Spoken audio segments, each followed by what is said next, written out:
Çalış kül kedisi. Çalış. Orayı da süpür.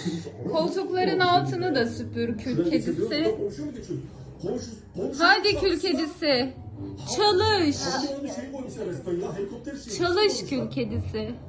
Küçük oda var daha. Burada nasıl giriliyor? Dur bakayım.